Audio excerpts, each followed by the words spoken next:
Good morning, students. Welcome to YouTube classes. Chapter 3 Lines and Angles. In this chapter, we are discussing about a pair of angles and example problems and also some exercise problems related to a pair of angles. Today, we are discussing about some more problems related to pair of angles.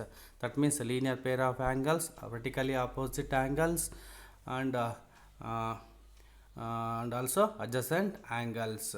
Therefore, the linear pair of angles means the if two pair of angles ಅಥವಾ the sum of two adjacent angles is equal to 180 degree is called a linear pair of angles ಅಂತ ಹೇಳ್ತಾ ಹೋಗ್ತೀವಿ. Therefore, first problem ನೋಡೋದಾದ್ರೆ in the given figure lines xy and mn intersect at O. Line xy and mn are two lines intersect at point O.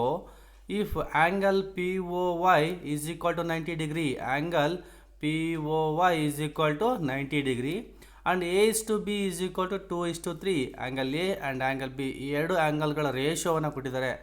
A is to B is equal to 2 is to 3. Find angle C. ಏನು ಮಾಡಬೇಕು ಈಗ ನಾವು angle C ಅನ್ನು ಕಂಡುಹಿಡಿತಾ ಹೋಗಬೇಕು. Therefore, given, what is the given in this problem? The given problem is A is to B. The ratio of angles A and B is given. That is A is to B is equal to 2 is to 3.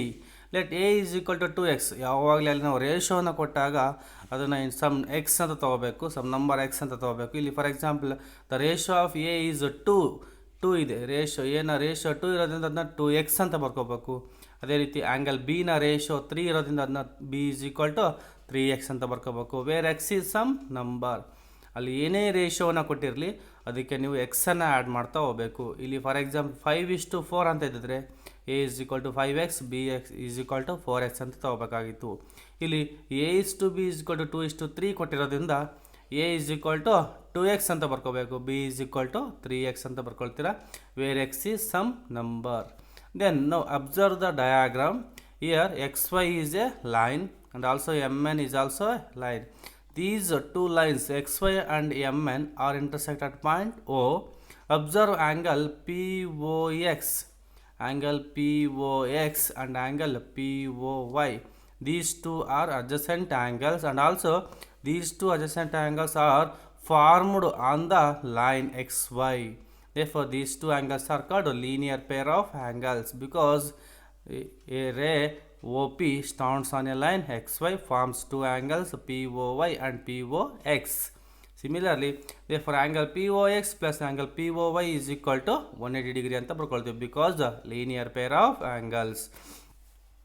Angle POX is taken as A plus B. A plus B ಎರಡೂ add ಮಾಡಿದ್ರೆ ನಮ್ಗೆ ಏನು ಸಿಗುತ್ತೆ? Angle POX ಸಿಗುತ್ತೆ. therefore angle POX ಬದಲಿಗೆ ನಾವೆಂತ ಬರ್ಕೋಬೋದು? A plus B ಅಂತ ಬರ್ಕೋಬೋದು. Plus angle POY, angle POY ಬದಲಿಗೆ ಎಷ್ಟಿದೆ? ಆ್ಯಂಗಲ್ POY 90 ಡಿಗ್ರಿ ಇದೆ. therefore angle POY is equal to 90 degree ಅಂತ ಬರ್ಕೊಳ್ತೀರಾ, is equal to 180 degree. A plus B is equal to plus 90 ಡಿಗ್ರಿನ ನಾವು LHS ಇಂದ RHS ಕಳಿಸಿದಾಗ ಮೈನಸ್ 90 ಡಿಗ್ರಿ ಆಗುತ್ತೆ ಅಂತ ಹೇಳಿದ್ದು. ಪ್ಲಸ್ 90 ಡಿಗ್ರಿ ಅಂದರೆ LHS ಇರ್ತಕ್ಕಂಥ ಪ್ಲಸ್ 90 ಡಿಗ್ರಿ RHS ಕಳಿಸಿದಾಗ ಮೈನಸ್ 90 ಡಿಗ್ರಿ ಆಗುತ್ತೆ. ದೆನ್ ಎ ಅಂದರೆ ratio A is equal to 2x ಅಂತ ಬರ್ಕೊಂಡಿದ್ದೀವಿ. 2x ಪ್ಲಸ್ ಬಿ ಅಂತ ಹೇಳಿದ್ರೆ 3x is equal to 180 minus 90 which is equal to 90 degree ಆಗುತ್ತೆ. For 2x plus 3x is equal to 90 degree ಅಂದರೆ A value 2x ಬರ್ಕೊಂಡಿದ್ದೀನಿ, B value 3x ಬರ್ಕೊಂಡಿದ್ದೀನಿ. 180ಯಲ್ಲಿ 90 degree subtract ಮಾಡಿದ್ರೆ ಇನ್ನೇನು ಉಳಿತಲ್ಲಿ 90 ಡಿಗ್ರಿ ಉಳಿಯುತ್ತೆ. 2x plus 3x becomes 5x. ಎರಡೂ 2x plus 3x ಅನ್ನು ಆ್ಯಡ್ ಮಾಡಿದರೆ 5x ಆಗುತ್ತೆ. 5x is equal to 90 degree ಆಗುತ್ತೆ. ನಮಗೆ ಬೇಕಾದ್ರೆ ಎಕ್ಸ್ ವ್ಯಾಲ್ಯೂ ಬೇಕಲ್ಲ, x is equal to 90 degree divide by 5. LHS ಅಲ್ಲಿ ಇರ್ತಕ್ಕಂಥ ಈ 5 ಡಿನಾಮಿನೇಟರ್ ಬರುತ್ತೆ ಬಿಕಾಸ್ ಇಲ್ಲಿ ಮಲ್ಟಿಪ್ಲೈ ಮಾಡಿದ್ವಿ, ಎಕ್ಸಿಗೆ 5ಅನ್ನು ಮಲ್ಟಿಪ್ಲೈ ಮಾಡಿದ್ದೀವಿ, ಅದನ್ನು ನಾವು ಟ್ರಾನ್ಸ್ಫರ್ ಮಾಡಿದಾಗ ಡಿವೈಡ್ ಆಗುತ್ತೆ. therefore x is equal to 90 degree divide by 5 ಆಯಿತು. 90 ಡಿಗ್ರಿ ಡಿವೈಡ್ ಬೈ 5 ಅಂದರೆ 18 5s 90 ಅಂತ ನಿಮಗೆ ಗೊತ್ತಿರುತ್ತೆ. 5 1s 5, 5 18s 90 ಆಗುತ್ತೆ. therefore x is equal to 18 degree ಆಗುತ್ತೆ. ಎಕ್ಸ್ ವ್ಯಾಲ್ಯೂ ಗೊತ್ತಾಯಿತು. ಈಗ ನಮಗೆ ಬೇಕಾಗಿರೋದು ಎ ಆ್ಯಂಡ್ ಬಿ ಸಿ ಮೂರು ವ್ಯಾಲ್ಯೂಸ್ ಫೈಂಡ್ ಸಿ ಕಂಡುಹಿಡಿಬೇಕು. ಫಸ್ಟ್ ಎ ಆ್ಯಂಡ್ ಬಿ ಅನ್ನು ಕಂಡುಹಿಡಿದ್ರೆ ನೆಕ್ಸ್ಟ್ ನಾವು ಸಿ ಅನ್ನು ಕಂಡುಹಿಡಿಬೋದು. ಎಕ್ಸ್ ಗೊತ್ತಾದ್ಮೇಲೆ ನಾವು ಎ ಮತ್ತು ಬಿ ಅನ್ನು ಈಸಿಯಾಗಿ ಕಂಡುಹಿಡಿಬೋದು. A is equal to 2x ಅಂತ ಗೊತ್ತಿದೆ ನಿಮಗೆ.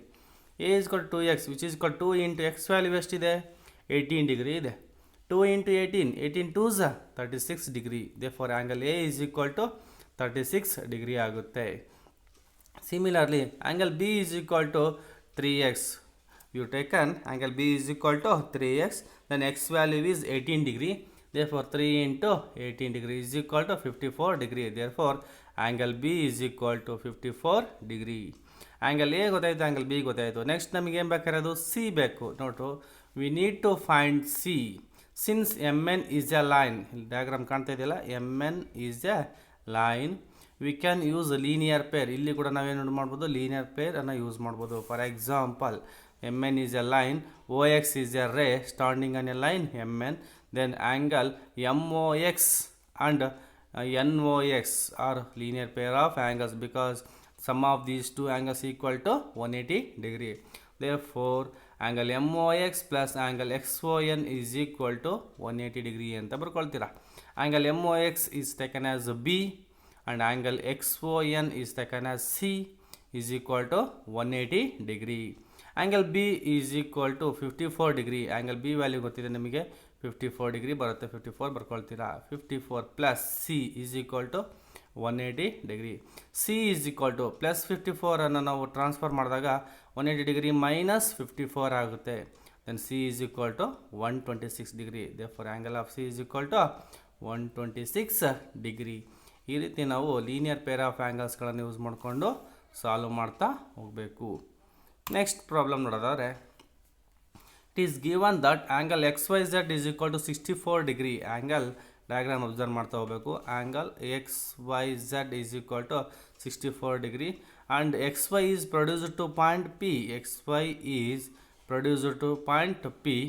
Draw a figure from the given information. ಅಂದರೆ ಈ ಒಂದು ಪ್ರಾಬ್ಲಮಿಗೆ ಫಿಗರನ್ನು ಕೊಟ್ಟಿರಲ್ಲ, ಕೊಟ್ಟಿರ್ತಕ್ಕಂಥ ಗಿವನ್ ಇನ್ಫಾರ್ಮೇಷನ್ ಯೂಸ್ ಮಾಡ್ಕೊಂಡು ನಾವೇ ಫಿಗರನ್ನು ಡ್ರಾ ಮಾಡ್ತಾ ಹೋಗಬೇಕು. ಫಸ್ಟ್ ಫಾರ್ ಎಕ್ಸಾಂಪಲ್ ಏನು ಹೇಳಿದ್ದಾರೆ, angle X Y Z is equal to 64 degree angle ಇರೋ ಹಾಗೆ ಒಂದು ಕನ್ಸ್ಟ್ರಕ್ಟ್ ಮಾಡ್ತಾ ಹೋಗ್ತೀವಿ. And X Y is produced to point P. ಈ ಎಕ್ಸ್ ವೈ ಲೈನನ್ನು ಪಿ ಪಾಯಿಂಟ್ವರೆಗೆ ಎಕ್ಸ್ಟೆಂಡ್ ಮಾಡ್ತಾ ಹೋಗಬೇಕು.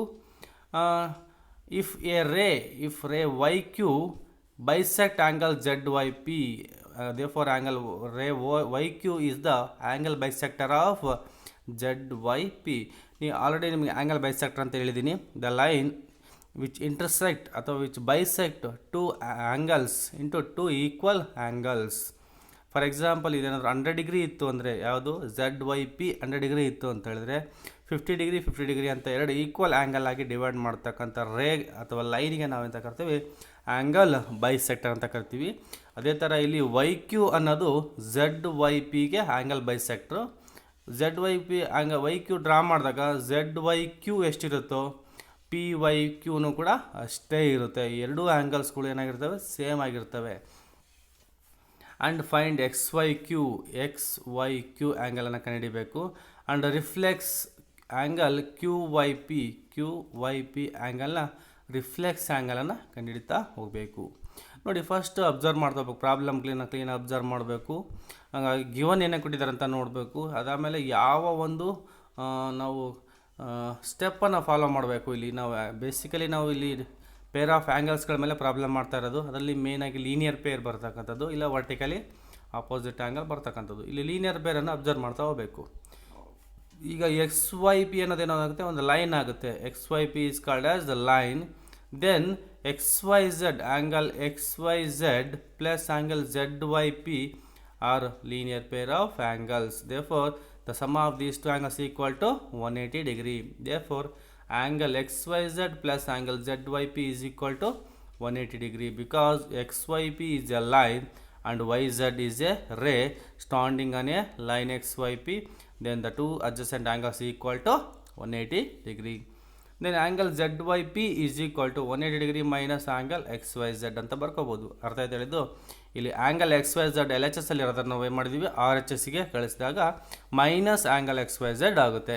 therefore angle ZYP is equal to 180 degree minus angle XYZ value ಕೊಟ್ಟಿದ್ದಾರೆ 64 ಡಿಗ್ರಿ, 64 ಮಾಡ್ತಾ ಹೋಗಬೇಕು. therefore angle ZYP is equal to 116 degree ಆಗುತ್ತೆ. ಅಂದರೆ 180 ಡಿಗ್ರಿಯಲ್ಲಿ 64 ಡಿಗ್ರಿಯನ್ನು ನಾವು ಸಬ್ಟ್ರಾಕ್ಟ್ ಮಾಡಿದರೆ 116 ಡಿಗ್ರಿ ಸಿಗುತ್ತೆ. therefore the value of angle ZYP is equal to 116 degree. ZYP is equal to 116 degree. Next, since YQ bisect angle ZYP, YQ bisect angle ZYP. For example, diagram observe ಮಾಡಿದರೆ ಈಗ angle ZYP ಇದೆ. ZYP ಗೆ YQ ಏನಾಗುತ್ತೆ, bisect ಮಾಡುತ್ತೆ. Bisect ಮಾಡಿದಾಗ two angles divide ಆಗುತ್ತೆ, ಒಂದು ZYQ ಇನ್ನೊಂದು QYP ಅಂತೇಳಿ. ದೇರ್ಫೋರ್ ZYQ ಎಷ್ಟಿರುತ್ತೋ QYP ಕೂಡ ಸೇಮ್ ಇರುತ್ತೆ, because YQ is angle bisector. Therefore, angle ZYQ is equal to angle QYP, which is equal to 1/2 angle ZYP. Total ಆ್ಯಂಗಲ್ನ ಅರ್ಧದಷ್ಟು ಇರುತ್ತವೆ. ಬೈಸೆಕ್ಟ್ ಮಾಡೋದ್ರಿಂದ ZYP ಆ್ಯಂಗಲಲ್ಲಿ ಎಷ್ಟಿರುತ್ತೋ ಅದರಲ್ಲಿ ಅರ್ಧದಷ್ಟು ಎರಡು ಆ್ಯಂಗಲ್ಸ್ಗಳು ಇರ್ತವೆ. ದೇರ್ಫೋರ್ ಆ್ಯಂಗಲ್ 1/2 ZYP ಅಂತ ಬರ್ಕೋಬೋದು. 1/2 is equal to angle ZYP is equal to 116 degree. 116 degree substitute ಮಾಡ್ತಾ ಹೋಗ್ತೀರಾ. 2 1s 2 5s 10, 1 ಉಳಿಯುತ್ತೆ, 16 ಆಯಿತು. 2 8s 16. ದೇರ್ಫೋರ್ 2 1s 2, 2 58s 116 ಅಂತ ನಿಮಗೆ ಗೊತ್ತಿರುತ್ತೆ. ದೇರ್ಫೋರ್ 58 ಡಿಗ್ರಿ ಬರುತ್ತೆ. ಅಂದರೆ ಆ್ಯಂಗಲ್ ZYQನೂ ಕೂಡ 58 ಡಿಗ್ರಿ ಆಗುತ್ತೆ. ಆ್ಯಂಗಲ್ QYPನೂ ಕೂಡ 58 ಡಿಗ್ರಿ ಆಗುತ್ತೆ. ಇದು 58, ಇದು 58, ಎರಡೂ ಸೇರಿದರೆ 116 ಆಗುತ್ತೆ. ದೇರ್ಫೋರ್ ಆ್ಯಂಗಲ್ XYQ ಬೇಕು ನಮಗೇನು ಕ್ಲಿಯರ್ದವರು ಆ್ಯಂಗಲ್ XYQ, ಈ ಆ್ಯಂಗಲ್ ಈ ಎರಡು ಆ್ಯಂಗಲ್ಗಳನ್ನು ನಾವೇನು ಮಾಡಬೇಕೀಗ ಆ್ಯಡ್ ಮಾಡೋಬೇಕು. Like angle XYQ is equal to angle XYZ plus angle ZYQ ಅಂತ ಬರ್ಕೋಬೋದಾ. The sum of these two angles equal to angle XYQ, which is equal to angle XYZ value 64 degree plus angle ZYQ is equal to 58 degree. It becomes 122 degree. Therefore, angle XYQ is equal to 122 degree. We have to find the reflex of angle QYP. Angle QYP ಗೆ reflex angle ಕಂಡುಹಿಡಿಬೇಕಪ್ಪ ಅಂದರೆ ನಿಮಗೆ angle QYP already ಗೊತ್ತಿದೆ, 58 degree ಇದೆ. ಈ ಒಂದು ಆ್ಯಂಗಲ್ನ reflex angle ಕಂಡುಹಿಡಿಬೇಕಪ್ಪ ಅಂದರೆ 58 ಡಿಗ್ರಿಯನ್ನು ನಾವು 360 ಡಿಗ್ರಿಯಿಂದ ಕಳೀತಾ ಹೋಗಬೇಕು. Therefore reflex of angle QYP is equal to 360 degree minus angle QYP ಅಂತ ಬರ್ಕೊಳ್ತೀರಾ. Reflex of angle QYP is equal to 360 degree minus the value of angle QYP is 58 degree. Therefore, 360 minus 58, which becomes 302 degree. This is the value of reflex of angle QYP. ಇಲ್ಲಿನೂ ನಾವು linear pair of angles ಕಾನ್ಸೆಪ್ಟನ್ನೇ use ಮಾಡ್ಕೊಂಡು solve ಮಾಡ್ತಾ ಹೋಗಿದ್ದೀವಿ. ಈ exercise 3.6.1ನಲ್ಲಿ ಅಥವಾ 3.1ನಲ್ಲಿ ಬರ್ತಕ್ಕಂಥದ್ದು ಮೇಯ್ನಾಗಿ ನಿಮಗೆ ಎಕ್ಸಸೈಸ್ ಪ್ರಾಬ್ಲಮ್ಸ್ಗಳು. ಫಸ್ಟ್ ಒನ್ನಲ್ಲಿ ಬರ್ತಕ್ಕಂಥದ್ದು ಮೇಯ್ನಾಗಿ ಪೇರ್ ಆಫ್ ಆ್ಯಂಗಲ್ಸ್ ಮೇಲೆ, especially linear pair of angles concept ಮೇಲೇ ಬರ್ತಕ್ಕಂಥದ್ದು. ಇಲ್ಲಾಂದರೆ ವರ್ಟಿಕಲಿ ಆಪೋಸಿಟ್ ಆ್ಯಂಗಲ್ ಇರ್ತವೆ, ಭಾಳ ಈಸಿಯಾಗಿರ್ತವೆ, ಸಾಲ್ವ್ ಮಾಡ್ತಾ ಹೋಗಿ. ಈಗ ನೆಕ್ಸ್ಟ್ ನಾವು we shall go for the another concept, parallel lines and perpendicular lines are transversal lines ಅಂತ ಕರಿತಾ ಹೋಗ್ತೀವಿ. ಪ್ಯಾರಲಲ್ ಲೈನ್ಸ್ ಆ್ಯಂಡ್ ಟ್ರಾನ್ಸ್ವರ್ಸಲ್ ಅಂತ ಹೇಳ್ತೀವಿ. ಪರ್ಪೆಂಡಿಕ್ಯುಲರ್ ಲೈನ್ಸ್ ಆಲ್ರೆಡಿ ಫಸ್ಟ್ಗೆ ಹೇಳಿದ್ದೀನಿ ನಾನು. if two lines are intersect each other at the point of intersection, at the point of intersection the angles measures exact 90 degree is called perpendicular lines ಅಂತ ಗೊತ್ತಿದೆ. But ಇಲ್ಲಿ ನಾವು ಕಲಿತಕ್ಕಂಥದ್ದು parallel lines and transversal lines ಅಂತಂದರೆ, for example first ಇಲ್ಲಿ ನೀವು ಈ diagram observe ಮಾಡ್ತಾ ಇದ್ರಲ್ಲ, ಈ ಹಾರಿಜಾಂಟಲ್ ಲೈನ್ ಕಾಣ್ತಾರೆ ಎಲ್ ಮತ್ತು M. L is parallel to M. L ಇವೆರಡೂ ನಾವು ಪ್ಯಾರಲಲ್ ಲೈನ್ಸ್ ಅಂತ ಕರಿತೀವಿ. ಒಂದು ರೈಲ್ವೆ ಟ್ರ್ಯಾಕ್ ಥರ ಕಾಣುತ್ತಲ್ಲ, these are called parallel lines. This is a line, for example P ಅಂತ ತೊಗೊಂಡ್ರೆ, this is line called as P. The P is a transversal, it intersect two lines L and M. L and M ಅನ್ನೋ ಎರಡು ಲೈನ್ಸನ್ನು cross ಆಗಿ ಹೋಗಿರೋದ್ರಿಂದ ನಾವು ಈ ಒಂದು P ಅನ್ನೋ ಲೈನನ್ನು ನಾವು ಟ್ರಾನ್ಸ್ವರ್ಸಲ್ ಅಂತ ಕರಿತೀವಿ. L and M R called parallel lines ಅಂತ ಹೇಳ್ತೀವಿ. ನಿಮ್ಗೆ ಆಲ್ರೆಡಿ ಗೊತ್ತಿರಬೇಕು ಪ್ಯಾರಲಲ್ ಲೈನ್ಸ್ ಅಂದರೆ ಏನು, ಆಮೇಲೆ ಟ್ರಾನ್ಸ್ವರ್ಸಲ್ ಅಂದರೆ ಏನು ಅಂತ ಗೊತ್ತಿರಲಿ. For example, a transversal or a line that intersect two or more coplanar lines each at a different point. ಯಾವುದೋ ಎರಡು ಅಥವಾ ಎರಡಕ್ಕಿಂತ ಹೆಚ್ಚು ಲೈನ್ಗಳನ್ನು ಡಿಫ್ರೆಂಟ್ ಪಾಯಿಂಟ್ಸ್ಗಳಲ್ಲಿ ಒಂದು ಲೈನ್ ಇಂಟರ್ಸೆಕ್ಟ್ ಆಯಿತು ಅಂದರೆ ಅದನ್ನು ನಾವು ಎಂತ ಕರಿತೀವಿ, ಟ್ರಾನ್ಸ್ವರ್ಸಲ್ ಅಂತ ಕರಿತೀವಿ. Then each at a different point is a very useful line in geometry. Transversal tell us a great deal about angles. ಟ್ರಾನ್ಸ್ವರ್ಸಲನ್ನು ನಾವು ಒಂದು ಟೂ ಲೈನ್ಸನ್ನು, ಫಾರ್ ಎಕ್ಸಾಂಪಲ್ L and M are two lines and P is a transversal line ಅಂತ ಹೇಳಿದ್ವಿ. That P line, the transversal P line intersect two lines L and M at different 2 points, makes an angle, 4 angles at one point and remaining 4 angles at the other point. There are 8 angles, the 4 interior angles and 4 exterior angles are formed. This is the transversal lines ಅಂತ ಹೇಳಿ ಕರಿತಾ ಹೋಗ್ತೀವಿ. Parallel lines ಅಂದರೆ ನಿಮಗೆ ಗೊತ್ತಿರುವ ಹಾಗೆ parallel lines remains the same distance apart over their entire length. L and ಎಮ್ಗಳ ಮಧ್ಯೆ ಇರ್ತಕ್ಕಂಥ ಡಿಸ್ಟೆನ್ಸ್ ಇದೆಯಲ್ಲ, these are the perpendicular distance between the two lines is always same at any point. ನಾವು ಇದು ಎರಡು ಲೈನನ್ನು ಎಷ್ಟೇ ದೂರ ಎಕ್ಸ್ಟೆಂಡ್ ಮಾಡ್ತಾ ಹೋದರೂ ಕೂಡ, ಎಷ್ಟು ದೂರನೂ ಎಕ್ಸ್ಟೆಂಡ್ ಮಾಡಿದ್ರೆ ಯಾವೂ ಕೂಡ ಒಂದಕ್ಕೊಂದು ಇಂಟರ್ಸೆಕ್ಟ್ ಆಗಲ್ಲ. ಸೇಮ್ ಡಿಸ್ಟೆನ್ಸಲ್ಲಿ ಯಾವ ಏನಾಗ್ತಾ ಇರ್ತವೆ, ಮೂವ್ ಆಗ್ತಾ ಹೋಗುತ್ತೆ. ನಾವು ಯಾವುದೇ ಪಾಯಿಂಟಲ್ಲಿ ಎರಡೂ ಲೈನ್ಸ್ಗಳ ಮಧ್ಯೆ ಇರ್ತಕ್ಕಂಥ ಪರ್ಪೆಂಡಿಕ್ಯುಲರ್ ಡಿಸ್ಟೆನ್ಸನ್ನು ಮೆಜರ್ ಮಾಡ್ತಾ ಹೋದರೆ ಸೇಮ್ ಬರ್ತಾ ಹೋಗುತ್ತೆ. ಅದನ್ನು ನಾವೆಂತ ಕರಿತೀವಿ, ಪ್ಯಾರಲಲ್ ಲೈನ್ಸ್ ಅಂತ ಕರಿತೀವಿ. ಪ್ಯಾರಲಲ್ ಲೈನ್ಸ್ ಅಂದರೆ the perpendicular distance between the two lines is always same are called parallel lines ಅಂತ ಹೇಳ್ಬೋದು. ಇಲ್ಲಿ L parallel to M, L and M are parallel lines and this is P and P lines are called transversal ಅಂತ ಹೇಳ್ತೀವಿ.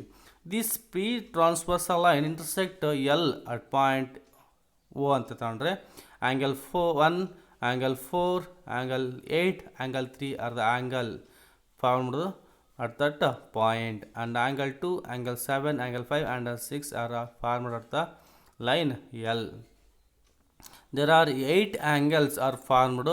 8 angle 8, angle 3, angle 2 and angle 7 are interior angles. ಈ ಎರಡು ಲೈನ್ಗಳ ಒಳಭಾಗದಲ್ಲಿ ಇರ್ತಕ್ಕಂಥ ಆ್ಯಂಗಲ್ಸ್ಗಳನ್ನು ನಾವು ಇಂಟೀರಿಯರ್ ಆ್ಯಂಗಲ್ಸ್ ಅಂತ ಹೇಳ್ತೀವಿ. Angle 1, angle 4, angle 5 and angle 6 are called exterior angles. ಆ ಎರಡು ಲೈನ್ಸ್ಗಳ ಹೊರಭಾಗಕ್ಕೆ ಇರ್ತಕ್ಕಂಥ ಆ್ಯಂಗಲ್ಸ್ಗಳನ್ನು ನಾವು ಎಕ್ಸ್ಟೀರಿಯರ್ ಆ್ಯಂಗಲ್ಸ್ ಹೇಳ್ತೀವಿ. ಆ ಲೈನ್ಗಳ ಒಳಭಾಗಕ್ಕಿದ್ದರೆ ಇಂಟೀರಿಯರ್ ಆ್ಯಂಗಲ್ಸು, ಆ ಎರಡು ಪ್ಯಾರಲಲ್ ಲೈನ್ಸ್ಗಳ ಹೊರಭಾಗಕ್ಕಿದ್ದರೆ ಎಕ್ಸ್ಟೀರಿಯರ್ ಆ್ಯಂಗಲ್ಸ್ ಅಂತ ಹೇಳ್ತಾ ಹೋಗ್ತೀವಿ. ಇಲ್ಲಿ ನಾವು ಡಿಫ್ರೆಂಟ್ ಟೈಪ್ಸ್ ಆಫ್ ಆ್ಯಂಗಲ್ಸ್ ನೋಡ್ತಾ ಹೋಗ್ತೀವಿ. ಟ್ರಾನ್ಸ್ವರ್ಸಲ್ ಲೈನ್ಸ್ ಮತ್ತು ಪೇರ್ ಆಫ್ ಲೈನ್ಸಲ್ಲಿ ನಾವು ಡಿಫ್ರೆಂಟ್ ಆ್ಯಂಗಲ್ಸ್ಗಳನ್ನು ನೋಡ್ತಾ ಹೋಗ್ತೀವಿ. ಫಾರ್ ಎಕ್ಸಾಂಪಲ್, ಇಲ್ಲಿ M and N are two lines and T is a transversal. ಡಯಾಗ್ರಾಮ್ನ ಅಬ್ಸರ್ವ್ ಮಾಡಿದರೆ ಇಲ್ಲಿ M and N are any two lines, not a parallel lines. Parallel lines ಅಂತ ಏನು ಮೆನ್ಷನ್ ಮಾಡಿಲ್ಲ, but any two lines, M and M are any two lines and T is a transversal. The angle, what is the meaning of corresponding angle? Corresponding angle ಅಂದರೆ ಏನು? For example ನೋಡಿ, the angle that occupy the same relative position at each intersection where a straight line crosses two others. If two lines are parallel then the corresponding angles are equal. First ನಾವು corresponding angles ಅಂದರೆ ಅಂತ ತಿಳ್ಕೋಬೇಕು. ಇಲ್ಲಿ ಒಂದು transversal T ಎನ್ನುವ line ಎರಡು ಲೈನ್ಸನ್ನು intersect ಆಗಿದೆ. ಯಾವ್ಯಾವನ್ನ, M ಮತ್ತು ಎನ್ ಅನ್ನೋ ಲೈನ್ಗಳನ್ನು ಇಂಟರ್ಸೆಕ್ಟ್ ಆಗಿದೆ. ಈ ಟ್ರಾನ್ಸ್ವರ್ಸಲ್ಲಿ ಎರಡು ಲೈನ್ಸನ್ನು ಇಂಟರ್ಸೆಕ್ಟ್ ಆದಾಗ ಎರಡು ಡಿಫ್ರೆಂಟ್ ಪಾಯಿಂಟ್ಸಲ್ಲಿ ಇಲ್ಲೊಂದು ಪಾಯಿಂಟಲ್ಲಿ ಇಂಟರ್ಸೆಕ್ಟ್ ಆಗಿದೆ. ಈ ರೀತಿ ಇಂಟರ್ಸೆಕ್ಟ್ ಆದಾಗ ಅಲ್ಲಿ ಬೇರೆ ಬೇರೆ ಆ್ಯಂಗಲ್ಸ್ಗಳು ಫಾರ್ಮೇಷನ್ ಆಗ್ತಾ ಹೋಗುತ್ತೆ. ಅದನ್ನು ನಾವು angle 1, angle 2, angle 3, angle 4, angle 5, angle 6, angle 7, angle 8 ಅಂತ ಬರ್ಕೊಂಡಿದ್ದೀವಿ. ಟೋಟಲ್ 8 ಆ್ಯಂಗಲ್ಸ್ ಫಾರ್ಮೇಷನ್ ಆಗಿದೆ. ಬಟ್ ಇಲ್ಲಿ ಕರೆಸ್ಪಾಂಡಿಂಗ್ ಆ್ಯಂಗಲ್ಸ್ ಅಂತ ಹೇಳಿದರೆ ಆ್ಯಂಗಲ್ 1ಗೆ ಆ್ಯಂಗಲ್ 5 ಕರೆಸ್ಪಾಂಡಿಂಗ್ ಆ್ಯಂಗಲ್ ಆಗುತ್ತೆ, ಆ್ಯಂಗಲ್ 2ಗೆ ಆ್ಯಂಗಲ್ 6 ಕರೆಸ್ಪಾಂಡಿಂಗ್ ಆ್ಯಂಗಲ್ ಆಗುತ್ತೆ, ಆ್ಯಂಗಲ್ 3ಗೆ ಆ್ಯಂಗಲ್ 7 ಕರೆಸ್ಪಾಂಡಿಂಗ್ ಆ್ಯಂಗಲ್ ಆಗುತ್ತೆ, ಆ್ಯಂಗಲ್ 4ಗೆ ಆ್ಯಂಗಲ್ 8 ಕರೆಸ್ಪಾಂಡಿಂಗ್ ಆಗುತ್ತೆ. Same relative position. ಆ್ಯಂಗಲ್ 1ನ ಪೊಸಿಷನ್ ಯಾವ ರೀತಿ ಇರುತ್ತೋ ಆ್ಯಂಗಲ್ 5ನ ಪೊಸಿಷನ್ ಅದೇ ರೀತಿ ಇದೆ. ಆ್ಯಂಗಲ್ 2ನ ಪೊಸಿಷನ್ ಯಾವ ರೀತಿ ಇರುತ್ತೋ ಆ್ಯಂಗಲ್ 6ನ ಪೊಸಿಷನ್ ಅದೇ ಯಾವ ರೀತಿ ಇದೆ, ಅದೇ ಥರನೇ ಇರುತ್ತೆ. ಫಾರ್ ಎಕ್ಸಾಂಪಲ್, ನಾವೆಲ್ಲರೂ ಇಲ್ಲಿ ಮಧ್ಯಕ್ಕೆ ಕಟ್ ಮಾಡಿ ಈ ಆ್ಯಂಗಲ್ 4 ಆ್ಯಂಗಲ್ಸ್ಗಳನ್ನ ಈ ಆ್ಯಂಗಲ್ಸ್ ಮೇಲೆ ಇಟ್ಟರೆ ಆ್ಯಂಗಲ್ 1 ಮೇಲೆ ಆ್ಯಂಗಲ್ 5 ಪೊಸಿಷನ್ ಇರುತ್ತೆ, ಆ್ಯಂಗಲ್ 2 ಮೇಲೆ ಆ್ಯಂಗಲ್ 6ನ ಆ್ಯಂಗಲ್ ಪೊಸಿಷನ್ ಇರುತ್ತೆ, ಆ್ಯಂಗಲ್ 3 ಮೇಲೆ ಆ್ಯಂಗಲ್ 7 ಪೊಸಿಷನ್ ಇರುತ್ತೆ, ಆ್ಯಂಗಲ್ 4 ಆ್ಯಂಗಲ್ ಮೇಲೆ ಆ್ಯಂಗಲ್ 8ನ ಪೊಸಿಷನ್ ಇರುತ್ತೆ. ಹಾಗಾಗಿ angle 1 and angle 5 one pair of corresponding angles, angle 2ಗೆ angle 6 another pair of corresponding angles, angle 3ಗೆ angle 7 third pair of corresponding angles, and angle 4ಗೆ angle 8 fourth pair of angle corresponding angles. ಅರ್ಥ ಆಯ್ತಲ್ಲಿದ್ದು, ಅದು same position ಇರಬೇಕು, same. ಅದನ್ನು ನಾವು corresponding angle ಅಂತ ಹೇಳ್ತೀವಿ. ಒಂದು ವೇಳೆ ಇಲ್ಲಿ ಎಮ್ ಮತ್ತು ಎನ್ ಏನಾದರೂ ಪ್ಯಾರಲಲ್ ಲೈನ್ಸ್ ಆಗಿದ್ದರೆ, ಇಲ್ಲಿ ಕೊಟ್ಟಿರ್ತಕ್ಕಂಥ ಫಿಗರಲ್ಲಿ ಪ್ಯಾರಲಲ್ ಲೈನ್ಸ್ ಅಲ್ಲ. M and N are only lines, they are extended into each other, then they are meet at a common point. ಯಾವುದೋ ಒಂದು ಪಾಯಿಂಟಲ್ಲಿ ಮೀಟ್ ಆಗ್ತವೆ, ನೋಡಿದ್ರೆ ಗೊತ್ತಾಗ್ಬಿಡುತ್ತೆ. ಪ್ಯಾರಲಲ್ ಲೈನ್ಸ್ ಅಂದರೆ ಏನು ಹೇಳಿದೆ ನಾನು, the perpendicular distance between the two lines is always same ಇರಬೇಕು. ಬಟ್ ಇಲ್ಲಿ ಡಿಸ್ಟೆನ್ಸ್ ಜಾಸ್ತಿ ಇದೆ, ಇಲ್ಲಿ ಡಿಸ್ಟೆನ್ಸು ಕಡಿಮೆ ಇದೆ. ಈ ಥರ ಇದ್ದರೆ ನಾವು ಪ್ಯಾರಲಲ್ ಲೈನ್ಸ್ ಅಂತ ಕರೆಯಲ್ಲ. ಎರಡೂ ಈಕ್ವಲ್ ಡಿಸ್ಟೆನ್ಸ್ ಆಗಿತ್ತು ಅಂದರೆ ಯಾವುದೇ ಪಾರ್ಟಲ್ಲಿ ಮೆಜರ್ ಮಾಡಿದ ಪ್ಯಾರಲೆನ್ಸ್ ಆಗಿದ್ದರೆ ಎಮ್ ಮತ್ತು ಎನ್ ಏನಾದ್ರು ಪ್ಯಾರಲೆನ್ಸ್ ಆಗಿದ್ದರೆ ಅದೇ ಎನ್ನುವ ಟ್ರಾನ್ಸ್ವರ್ಸಲ್ ಇಂಟರ್ಸೆಕ್ಟ್ ಆಗಿದ್ದರೆ ಕರೆಸ್ಪಾಂಡಿಂಗ್ ಆ್ಯಂಗಲ್ಸ್ ಏನು ಫಾರ್ಮೇಷನ್ ಆಗಿರ್ತಾವಲ್ಲ ಆ್ಯಂಗಲ್ 1 ಎಷ್ಟಿರುತ್ತೋ ಆ್ಯಂಗಲ್ 5 ಅಷ್ಟೇ ಇರುತ್ತೆ. ಆ್ಯಂಗಲ್ 3 ಈಕ್ವಲ್ ಟು ಆ್ಯಂಗಲ್ 7 ಆಗಿರುತ್ತೆ. Angle 2 is equal to angle 8 ಆಗಿರುತ್ತೆ. ಆ್ಯಂಗಲ್ 4ಗೆ angle 2 is equal to angle 6 ಆಗಿರುತ್ತೆ. ಆ್ಯಂಗಲ್ 4ಗೆ ಆ್ಯಂಗಲ್ 8 ಈಕ್ವಲ್ ಆಗಿರುತ್ತೆ. ಅಂದರೆ ಯಾವುದೇ ಒಂದು ಟ್ರಾನ್ಸ್ವರ್ಸಲ್ಲೂ 2 ಪ್ಯಾರಲೆನ್ಸನ್ನು ಇಂಟರ್ಸೆಕ್ಟ್ ಆಗಿದ್ದರೆ ಅಲ್ಲಿ ಫಾರ್ಮೇಷನ್ ಆಗುತ್ತೆ ಕರೆಸ್ಪಾಂಡಿಂಗ್ ಆ್ಯಂಗಲ್ಸ್ ಏನಾಗಿರ್ತವೆ ಈಕ್ವಲ್ ಆಗಿರುತ್ತೆ ಅನ್ನೋದು ಈ ಒಂದು ಕಾನ್ಸೆಪ್ಟಿಂದ ಗೊತ್ತಾಗ್ತಕ್ಕಂಥ ವಿಷಯ. ಈಗ ನೆಕ್ಸ್ಟ್ ಆಲ್ಟರ್ನೇಟ್ ಇಂಟೀರಿಯರ್ ಆ್ಯಂಗಲ್ಸ್. ನಿಮ್ಗೆ already interior angles and exterior angles ಅಂತ ಹೇಳಿದ್ದೀನಿ. ಆ ಪ್ಯಾರಲೆನ್ಸ್ಗಳ ಒಳಭಾಗ ಹಾಕಿದ್ರೆ ಅವನ್ನ ಇಂಟೀರಿಯರ್ ಆ್ಯಂಗಲ್ಸ್ ಅಂತ ಕರಿತೀವಿ, ಪ್ಯಾರಲೆನ್ಸ್ನ ಹೊರಭಾಗ ಹಾಕಿದ್ರೆ ಅವನ್ನ ಎಕ್ಸ್ಟೀರಿಯರ್ ಆ್ಯಂಗಲ್ಸ್ ಅಂತ ಕರಿತಾ ಹೋಗ್ತೀವಿ. ಇಲ್ಲಿ ಆ್ಯಂಗಲ್ ಡಯಾಗ್ರಾಮ್ ಅಬ್ಸರ್ವ್ ಮಾಡಿರಿ. Angle 5, angle 7, angle 6, angle 8 these 4 angles are formed inside the parallel lines. ಆ ಎರಡು ಲೈನ್ಗಳ ಮಧ್ಯೆ ಒಳಭಾಗಕ್ಕೆ ಫಾರ್ಮೇಷನ್ ಆಗಿರೋದ್ರಿಂದ ನಾವು ಅವನ್ನ ಇಂಟೀರಿಯರ್ ಆ್ಯಂಗಲ್ಸ್ ಅಂತ ಕರಿತೀವಿ. What about alternate interior angles? Alternate interior angles ಅಂದರೆ ಏನು? ಡಯಾಗ್ರಾಮ್ ಅಬ್ಸರ್ವ್ ಮಾಡಿರಿ. ಆ್ಯಂಗಲ್ 5ಗೆ ಆ್ಯಂಗಲ್ 6 ಆಲ್ಟರ್ನೇಟ್ ಆ್ಯಂಗಲ್ ಆಗುತ್ತೆ. ಇಲ್ಲಿ 2 pair of interior alternate angles ಬರುತ್ತೆ. ಒಂದು ಆ್ಯಂಗಲ್ 5 ಆ್ಯಂಡ್ ಆ್ಯಂಗಲ್ 6, ಇನ್ನೊಂದು angle 7 and angle 8. Zigzag Z ಶೇಪಲ್ಲಿ ಬರುತ್ತೆ ನೋಡಿ. ನಾನು ಆಲ್ರೆಡಿ ನಿಮ್ಗೆ ಹೇಳಿದ್ದೀನಿ ಈ ಥರ ಜೆಡ್ ಶೇಪಲ್ಲಿ ಇರುತ್ತೆ. ಆ್ಯಂಗಲ್ 5ಗೆ ಈ ಥರ ಜೆಡ್ ಶೇಪ್ ನೋಡ್ಕೊಂಡು ಹೋಗಬೇಕು. ಆ್ಯಂಗಲ್ 5ಗೆ ರೆಡ್ ಕಲರ್ ಕಾಣ್ತದಲ್ಲ angle 6 correspond alternate angle. Angle 7ಗೆ angle 8 corresponding angle alternate angle. When 2 parallel lines are cut by a transversal, the 2 pair of angles on opposite side of the transversal and inside the parallel lines and the angle in each pair are congruent. Angle also equal ಆಗಿರುತ್ತೆ. Angle 5 and angle 6 one pair of alternate interior angles.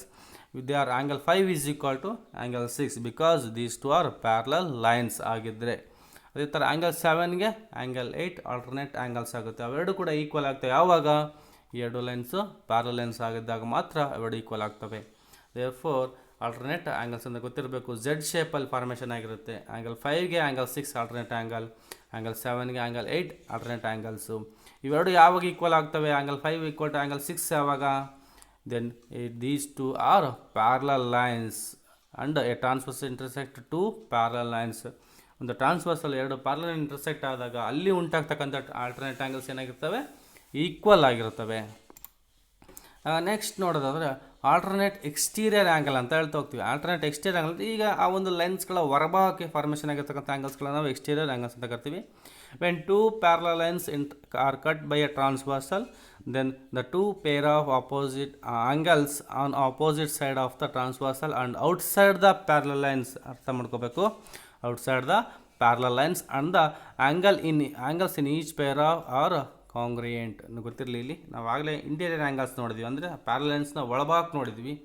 ಈಗ ನಾವು ಪ್ಯಾರಲೆನ್ಸ್ನ ಹೊರಭಾಗಕ್ಕೆ observe ಮಾಡೋದಾದರೆ ಇವೆರಡನ್ನ ನೀವು assume ಮಾಡ್ಕೊಳ್ರಿ. ಪ್ಯಾರಲೆನ್ಸ್ ಅಲ್ಲ, ಎರಡು if 2 lines intersect by a transversal, therefore angle A, angle B, angle G and angle H are exterior angles. Angle C, angle D, angle F and angle E are interior angles ಅಂತ ನಿಮ್ಗೆ ಈಗ already ಗೊತ್ತಿದೆ. Angle ಸಿಗೆ angle F interior alternate angle, angle ಡಿಗೆ angle E interior alternate angle. ಅದೇ ಥರ ನಾವು ಈಗ ಆಲ್ಟರ್ನೇಟ್ ಎಕ್ಸ್ಟೀರಿಯರ್ ಆ್ಯಂಗಲ್ ನೋಡೋದಾದರೆ ಆ್ಯಂಗಲ್ ಎಗೆ angle H alternate exterior angle ಆಗುತ್ತೆ. ಆ್ಯಂಗಲ್ ಬಿಗೆ angle G alternate exterior angle ಆಗಿರುತ್ತೆ. ಇಲ್ಲಿ ಕೂಡ ಅಷ್ಟೇ, ಏನಾದರೂ ಈ ಎರಡು ಲೈನ್ಸ್ ಪ್ಯಾರಲೆನ್ಸ್ ಆಗಿದ್ದರೆ, ಪ್ಯಾರಲೆನ್ಸನ್ನು ಒಂದು ಟ್ರಾನ್ಸ್ವರ್ಸಲ್ ಇಂಟರ್ಸೆಕ್ಟ್ ಆಗಿದ್ದರೆ ಅಲ್ಲಿ ಉಂಟಾಗ್ತಕ್ಕಂಥ ಎಕ್ಸ್ಟೀರಿಯರ್ ಆ್ಯಂಗಲ್ಸ್ ಏನಾಗಿರ್ತವೆ? ಈಕ್ವಲ್ ಆಗಿರುತ್ತೆ. Therefore, next interior angles on the same side of the transversal. For example, illi if a transversal red line intersect other 2 lines formed 8 angles. Interior angles 4 and exterior angles 4 ಅಂತ ಗೊತ್ತಿದೆ. ಇಲ್ಲಿ ನಾವು ಏನು ಹೇಳಿದ್ವಿ? Interior angles on the same side of the transversal. Transversal ಯಾವುದಿಲ್ಲಿ? ಏನು ನಿಮಗೆ red line ಕಾಣ್ತೈತಲ್ಲ ಇದನ್ನು ಟ್ರಾನ್ಸ್ವರ್ಸಲ್ ಅಂತ ಕರಿತೀವಿ. Interior angles on the same side of the transversal ಅಂದರೆ ಯಾವ್ಯಾವು? ಆ್ಯಂಗಲ್ ಸಿಗೆ ಆ್ಯಂಗಲ್ ಇ, ಇದು ಲೆಫ್ಟ್ ಸೈಡ್ ಬರ್ತಕ್ಕಂಥ interior angles on the same side of the transversal. ಈ ಟ್ರಾನ್ಸ್ವರ್ಸ್ನ ಒಂದೇ ಸೈಡ್ ಬರ್ತಕ್ಕಂಥವು. ಅದೇ ಥರ ಆ್ಯಂಗಲ್ ಡಿಗೆ ಆ್ಯಂಗಲ್ ಎಫ್ ಇವೆರಡು ಕೂಡ ಅಷ್ಟೇ. These 2 angles are same side of the angles on the transversal. ಟ್ರಾನ್ಸ್ವರ್ಸಲ್ಗೆ ಒಂದು ರೈಟ್ ಸೈಡಲ್ಲಿ ಬರ್ತಕ್ಕಂಥ ಆ್ಯಂಗಲ್ಸ್ಗಳು. Therefore, interior angles on the same side of the transversal are also referred to as consecutive interior angles. Consecutive interior angles ಅಂತಲೂ ಕೂಡ ಕರಿತಾ ಹೋಗ್ತೀವಿ. Or allied angles or co interior angles ಅಂತಲೂ ಕೂಡ ಕರಿತಾ ಹೋಗ್ತೀವಿ. Further, many a times we simply use the words alternate angles for alternate interior angles. Therefore, angle D and angle of are interior angles on the same side of the transversal, and angle C and angle E are also another pair of interior angles on the same side of the transversal. When a transversal intersect two parallel lines, assume that these two lines are parallel lines ಆದಾಗ the sum of these two angles, the sum of two interior angles on the same side of the transversal is equal to 180 degree. ಎರಡು parallel lines ಆಗಿದ್ದರೆ ಈ ಎರಡು ಆ್ಯಂಗಲ್ಗಳ ಮೊತ್ತ 180 ಡಿಗ್ರಿಗೆ equal ಆಗಿರುತ್ತೆ. ಅಥವಾ angle C plus angle is equal to 180 degree. ಯಾವಾಗ these two lines are parallel lines ಅಥವಾ a transversal cut a parallel lines ಆಗಿದ್ದಾಗ ಮಾತ್ರ ಇಂಟೀರಿಯರ್ ಆ್ಯಂಗಲ್ಸ್ಗಳು ಒಂದೇ ಸೈಡಲ್ಲಿರ್ತಕ್ಕಂಥ ಟ್ರಾನ್ಸ್ವರ್ಸಲ್ಗೆ ಒಂದೇ ಸೈಡಲ್ಲಿರ್ತಕ್ಕಂಥ ಇಂಟೀರಿಯರ್ ಆ್ಯಂಗಲ್ಸ್ಗಳ ಮೊತ್ತ 180 ಡಿಗ್ರಿಗೆ ಈಕ್ವಲ್ ಆಗಿರುತ್ತೆ ಅಂತ ಗೊತ್ತಿರಬೇಕು.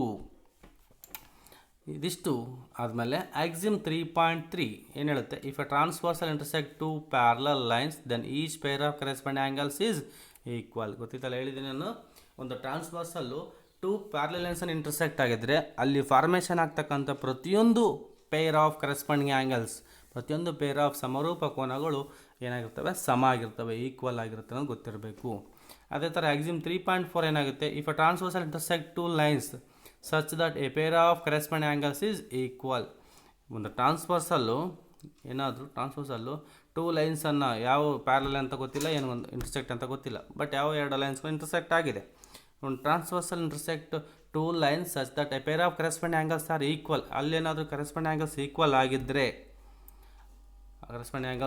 ಈಕ್ವಲ್ ಆಗಿದ್ದರೆ then the two lines are parallel to each other. ಏನಾದರೂ ಈಕ್ವಲ್ ಆಗಿದೆ, ನಾವು ಅದನ್ನ ಪ್ಯಾರಲಲ್ ಆಗಿದ್ದಾವೆ, ಅವೆರಡೂ ಲೈನ್ಸ್ ಪ್ಯಾರಲಲ್ ಆಗಿದ್ದಾವೆ ಅಂತ ಹೇಳ್ಬೋದು. ಇದು ಆಕ್ಸಿಮ್ 3.3ನ ಕಾನ್ವರ್ಸ್ ಅಂತ ಹೇಳ್ತೀವಿ. Converse of axiom 3.4. ಅದೆಷ್ಟು ಈ ಒಂದು ಬರ್ತಕ್ಕಂಥ ಪ್ಯಾರಲಲ್ ಲೈನ್ಸ್ ಮತ್ತು ಟ್ರಾನ್ಸ್ವರ್ಸಲ್.